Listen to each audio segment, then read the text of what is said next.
Warahmatullahi wabarakatuh. Alhamdulillah, segala puji bagi Allah Subhanahu wa taala yang mana Allah telah memberikan kita hikmat dan hidayahnya, serta salawat dan salam tak lupa pula kami sampaikan kepada baginda Rasul Nabi Muhammad SAW. Yang terhormat di sini kepada dosen pengampu kami, yaitu dosen Pak Pursamina ME dengan mata kuliah Tauhid Fikih Muamalah. Nah, jadi di sini saya sedikit menjelaskan tentang yaitu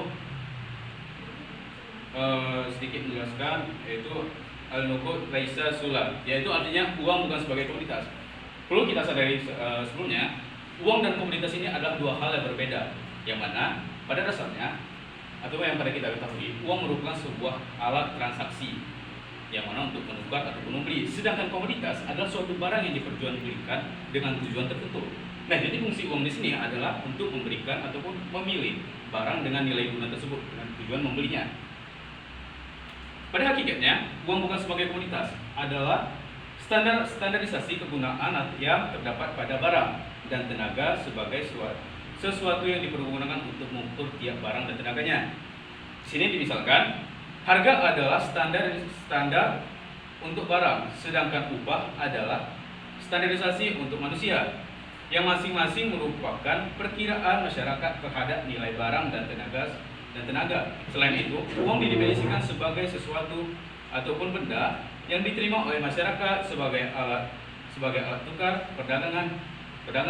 Islam memandang bahwa uang sebagai komoditas itu berbeda, di mana uang tidak memiliki kegunaan intrinsikik, sedangkan dari itu tidak bisa digunakan secara langsung sebagaimana memenuhi kebutuhan manusia, serta tidaklah memiliki nilai waktu tetapi waktulah yang memiliki nilai ekonomi. Di sini dapat kita jelaskan sekali lagi, yaitu prinsip ini mungkin memiliki implikasi hukum ataupun spesifikasi dalam konteks perdagangan, yang mana uang itu tentunya dijelaskan pertama tadi ya, uang sebagai alat tukar, sedangkan komoditas yaitu sebagai benda untuk menukar ataupun untuk dibelinya. Merujuk pada pembahasan kami, yaitu di sini pembahasan kami ada 4. Yang pertama di sini adalah kaidah fikih muamalah, yang kedua itu adalah dasar hukum kaidah, dan yang ketiga ini contoh dari kaidah fikih dalam ekonomi, dan terakhir itu kesimpulan. Baik. Merujuk pada kaidah fikih muamalah. Pada dasarnya al-nuqud laisa sulam adalah sebuah prinsip hukum di mana hukum Islam yang berarti uang bukanlah barang yang diperdagangkan. Prinsip ini mencerminkan perdagangan Islam terhadap uang, di mana uang memiliki peran yang berbeda dengan barang-barang fisik atau komoditas lainnya dalam konteks perdagangan dan ekonomi. Nah, kita lihat sekali lagi, yaitu dalam kaidah ini, uang dilihat sebagai alat tukar yang sah, bukan sebagai suatu komoditas ataupun yang diperdagangkan, yang memiliki implikasi yang penting dalam hukum Islam, terutama dalam hukum perdagangan dan transaksi keuangan. Selanjutnya, kaidah ini bersama dengan prinsip-prinsip lainnya, yaitu kaidah fikih hukum Islam, membantu membentuk bagaimana hukum Islam diterapkan di dalam konteks tersebut.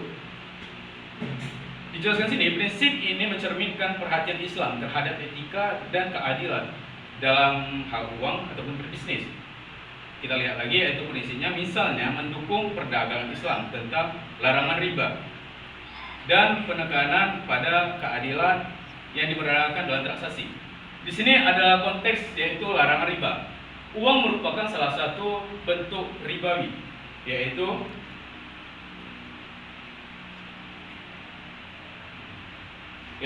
adalah uang merupakan salah satu benda ribawi, yang dimana barang-barang diperlakukan khusus hukumnya, yaitu dalam Islam subjek terhadap aturan-aturan tertentu, terutama berkaitan dengan zakat dan hukum ahli warisnya.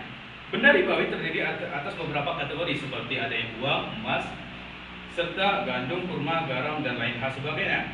Dalam konteks uang ataupun emas adalah benda ribawi yang paling umum dipergunakan dalam hukum zakat. Mengacu pada uang, jadi di sini uang terdiri atas beberapa bagian, yaitu sebagian uang sebagai barang, yang keduanya uang sebagai logam, yaitu kita lihat di sini pada zaman sekarang ada uang logam seperti uang 500 ataupun uang 1000 rupiah berbentuk logam, ataupun sekarang ada uang kertas. Itu merupakan contoh-contoh uang. Dalam penerapan alasan uang bukan sebagai komoditas, terdapat ada berbagai macam acuan, yang mana penjelasan fungsi uang nilai intristik serta transportabilitas dan pembagiannya. Kita jelaskan di sini yaitu uang memiliki 3 fungsi utama dalam ekonomi, yaitu sebagai suatu nilai ukur ataupun alat tukar dan penyimpanan fungsi nilai. Fungsi-fungsi ini membedakan antara uang dan komoditas lainnya yang memungkinkan hanya memenuhi 1 atau 2 fungsi lainnya. Sedangkan nilai intristiknya ataupun komoditas memiliki nilai intristik karena memiliki fungsi guna, dapat dikonsumsi ataupun dapat digunakan. Di sisi lain, uang di modern seringkali tidak memiliki nilai intristik, artinya uang tidak memiliki nilai terletak ataupun pada materi tersebut dari mana uang tersebut dibuat. Nilai uang berdasarkan pada kesepakatan sosial ataupun kepercayaan dalam sistem moneter tersebut. Sedangkan pada transportabilitas dan pembagiannya, uang memiliki keunggulan dalam hal transportabilitas dan pembagian komoditas yang tidak memiliki. Uang lebih mudah diangkut dan dibagi dibagi daripada komoditas fisik yang seringkali memerlukan ruang ataupun logistik. Istilahnya itu uang lebih simpel dan fleksibel, berbeda dengan alat-alat komoditas lainnya. Mengacu pada rentetan kedua, yaitu tindakan rentetan terhadap kerusakan. Uang terutama memiliki uang kertas dan uang digital, tidak rentan terhadap kerusakan fisik seperti komoditas. Komoditas memiliki fisik seperti makanan atau barang yang konsumen yang bisa rusak, basi, atau mengalami penurunan kualitas seiring dengan berjalannya waktu. Sedangkan regulasi pada moneter, yaitu uang biasanya diatur oleh otoritas moneter seperti bank sentral untuk memastikan stabilitas ekonomi dan keuangan suatu negara. Nah, kita di sini mengacu pada fungsi atau standar nilai. Kenapa setiap negara itu memiliki nilai mata uang yang berbeda? Dikarenakan ada alasan-alasan yang sangat mengacu pada pendapatan negara, yaitu pada kualitas negaranya, berbagai jenis komoditas yang berdekatan, serta adanya nilai bursa pada suatu negara tersebut. Itu bisa kita lihat seperti bursa efek. Selanjutnya mengacu pada pembahasan kedua, yaitu ada dasar hukum. Pada dasar hukum ini, Allah Subhanahu wa taala berfirman dalam surah Al-Baqarah ayat 275 yang mana artinya orang-orang yang memakan ataupun bertransaksi dengan riba tidak dapat berdiri kecuali orang-orang yang berdiri sempoyongan karena kesurupan setan. Demikianlah yang terjadi karena mereka berkata bahwa jual beli itu sama dengan riba, padahal Allah telah menghalalkan jual beli dan mengharamkan riba. Siapapun di sini yang telah disampaikan kepadanya dengan peringatan tertentu kepada Tuhannya yang menyangkut riba, lalu dia berhenti sehingga apa yang telah diperolehnya dahulu menjadi miliknya dan urusannya terserah kepada Allah Subhanahu wa taala.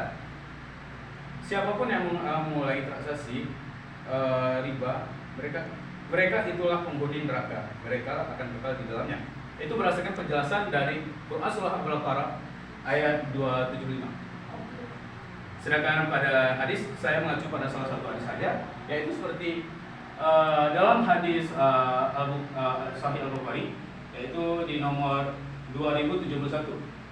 Di sini dijelaskan bagaimana emas dengan emas, perak dengan perak, gandum dengan gandum, syar'i dengan syar'i, kurma dengan kurma, dan garam dengan garam harus seimbang, suatu yang sama lain, dan langsung diserahkan dari suatu tangan ke tangan yang lainnya. Siapa yang membahasnya atau meminta lebih, dia telah terlibat dalam riba. Nah, di sini ada contoh dalam kaidah fikih. Dalam fikih, yaitu dalam bentuk ekonominya. Sini ada pinjaman tanpa bunga. Seseorang individu meminjamkan sejumlah uang kepada temannya tanpa menekankan bunga atau keuntungan tambahan. Mereka membuat perjanjian sederhana untuk mengembalikan jumlah yang sama dalam jangka waktu tertentu. Prinsip ini mencerminkan kepentingnya menjauhi riba dalam praktik peminjaman bunga.